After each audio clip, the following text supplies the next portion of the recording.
Now, the status of an MMA fighter is not something surprising. No, to be remembered as an iconic figure in the world of mixed martial arts, one must either have good results or be a defiant fighter on the verge of insanity, with bright stare-downs, high-profile interviews, and activity on Twitter. But earlier, in the era of the birth of sports, a fighter did not have to be sharp-tongued or beat everything and everyone. There was not so many fighters, but they fought as they should.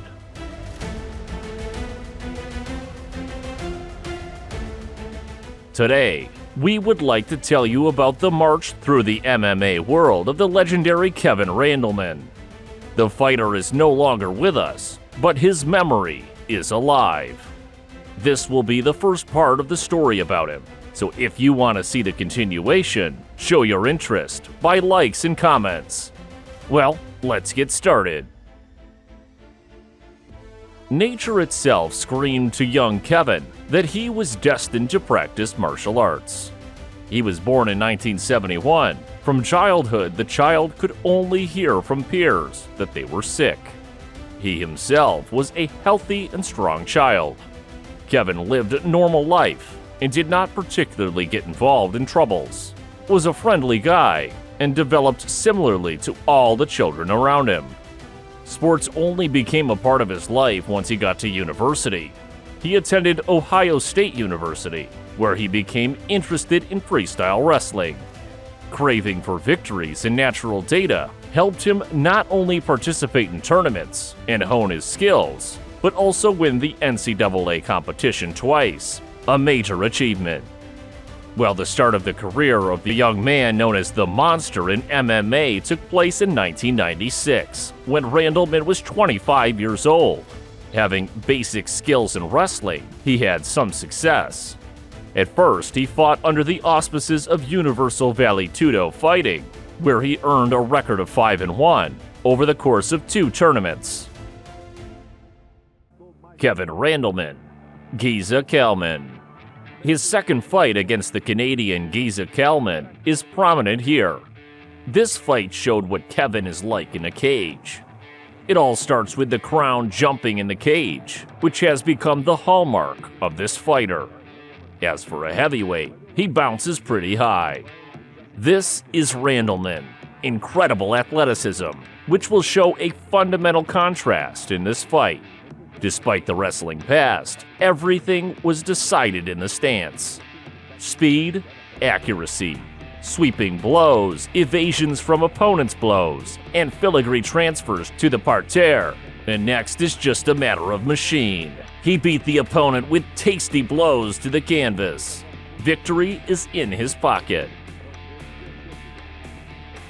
Kevin Randleman, Dan Bobish. And the final of the tournament was the fight against Dan Bobish, no less skilled wrestler, in a situation where only one will come out with the belt. Kevin realizes who he's up against and decides to take a counterattack position.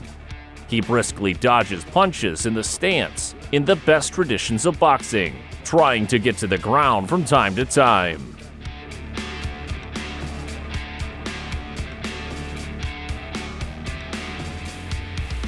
So far unsuccessful, but suddenly there is an accurate foot sweep from the Monster. The amplitude of the leg is much greater, and therefore it is more difficult to keep you on your feet. Well then, the Beast simply hammers the head of his opponent into the floor. Well, he beats so much that the other one decides to tap. Although it was not painful, Dan realized that without giving up, he would miss quite a few more blows, and he would definitely not be able to answer them. That's how Randleman earned the title the first night he was introduced to mixed martial arts. He had something to say in this format. Instead of words, powerful slaps in the face. Kevin Randleman, Ebenezer Braga. Having shown his first-class endurance, Randleman literally won the right to compete in the next one-day tournament under the same Brazilian banner, Universal Vale Tudo Fighting. Ebenezer Braga came out with a serious feeling that he would win, This Brazilian was clearly warmed by the idea that he could add one to the losses of Kevin, who was hungry for victories, and Braga's attitude was read by his actions inside the ring. They look at each other for a long time, but are in no hurry to go into the fight. And here is Ebenezer's first attempt to get close, throwing a few accurate blows to the monster's head. In vain, he dodges and also tries to hold the enemy in the clinch. The first minute has not yet passed, and Kevin is already literally pushing his opponent out of the ring. If it had been the Soul Blade game from the first PlayStation, then Randleman would have one in his pocket. Well, so, the judge simply returns Braga to the ring. It's worth watching closely to see how Randleman moves. He is extremely mobile, always on bent knees, ready to defend or counterattack. It's an amazing sight to watch how cinematic Kevin dodges the sweeping attempts of his counterpart. He takes the position of the destroyer and keeps the opponent at the ropes, taking away his strength. Having successfully transferred to the ground, he again pushes Ebenezer out of the ring.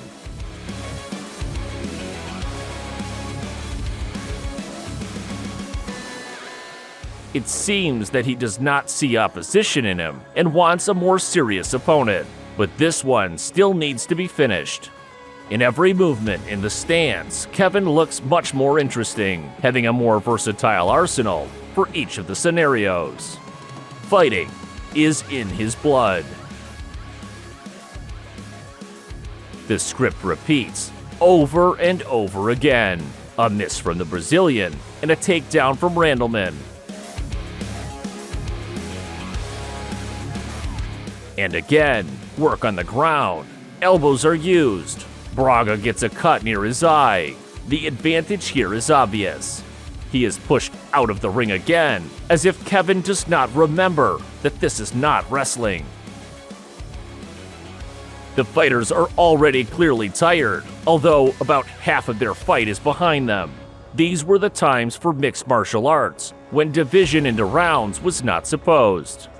They fought literally to the stop, preferably not hearts. The fight continues according to one scenario. Randleman pushes with his mass, harasses the opponent at the ropes, and then he leaves the ring, from time to time as if we were not watching a fight, but a repetition of one segment. The public clearly wants more, and Kevin too. And even though everything had to be brought to a decision of judges, all that pressure and those blows of the monster that sometimes arose near the ropes could not go unnoticed. Even if there was no spectacular finish, he showed that he is excellent in defense and can tactfully, for 20 minutes, beat all the nonsense out of his opponent.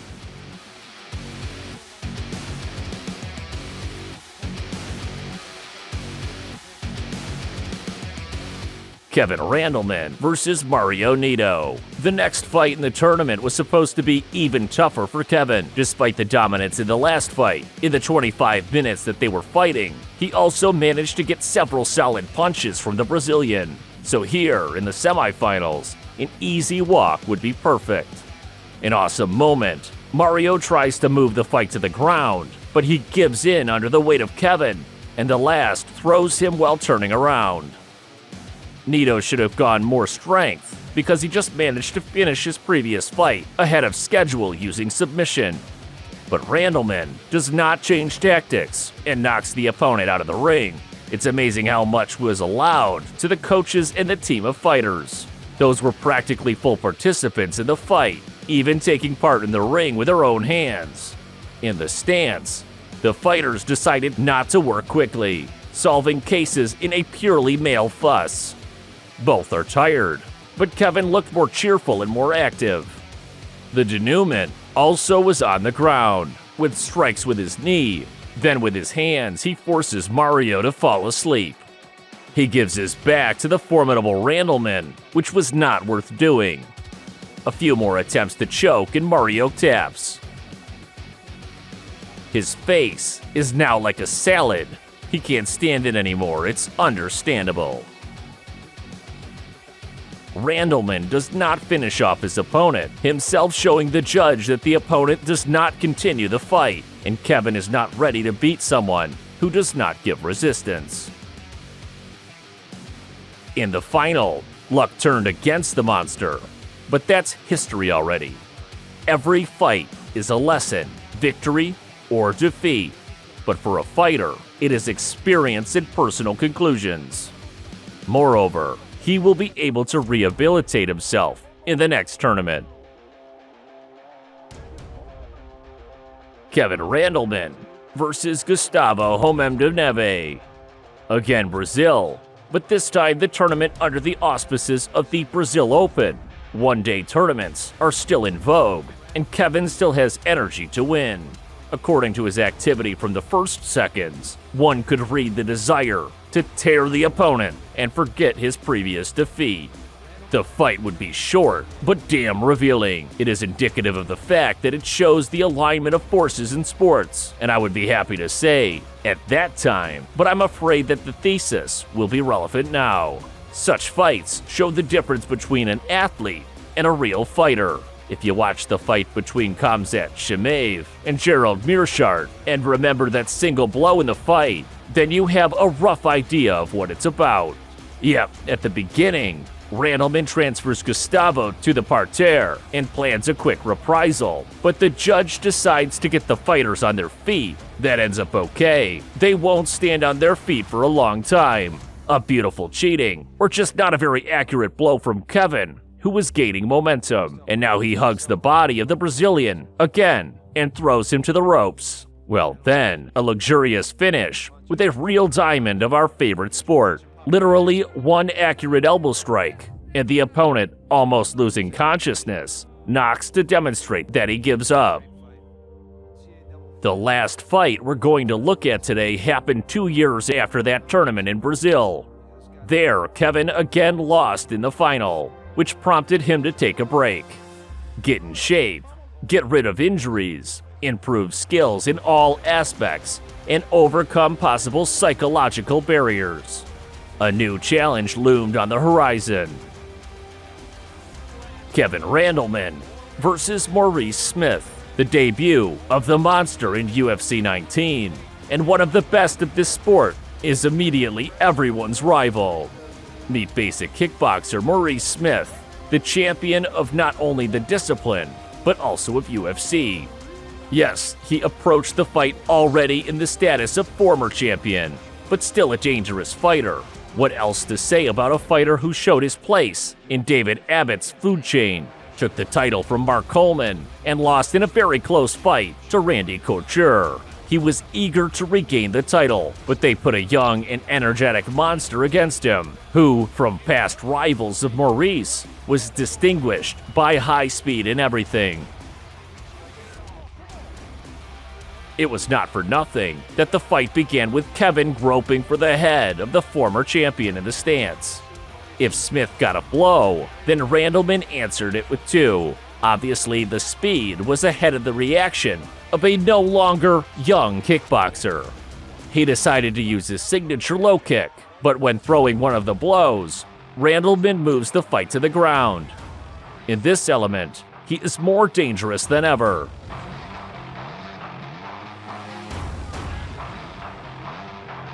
Accurate elbow strikes, and on Maurice is the first cut. This is the first call. Everything that the former champion had planned for himself in this fight. Any tactics simply fell apart against the backdrop of the monster, who was savvy in the fight, who also took the leadership position in the stance.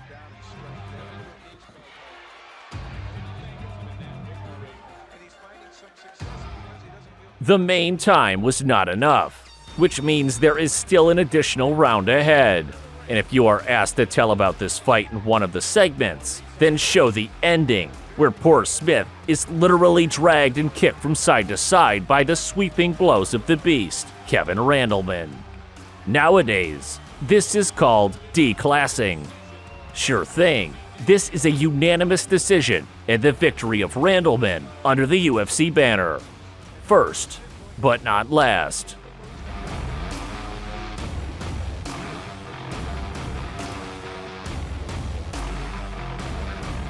Well then a fight for the vacant title and the most formidable weight class is expecting us.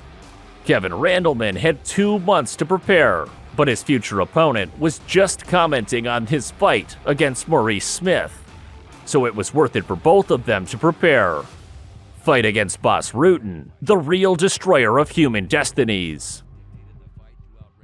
And yes, looking ahead, let's say that Bas emerged victorious from their fight, even if it was a decision of judges.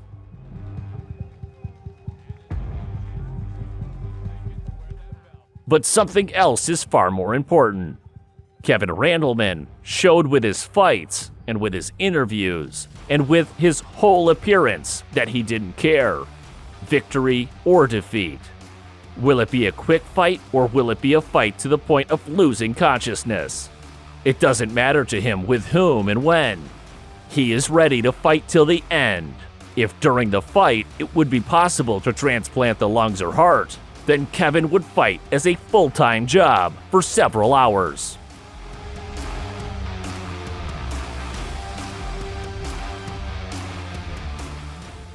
And I will be happy to share with you other bright fights of this handsome man if you support this video with likes and comments. And so that you don't miss our new videos, please don't forget to subscribe. A lot of interesting and cool stuff awaits ahead.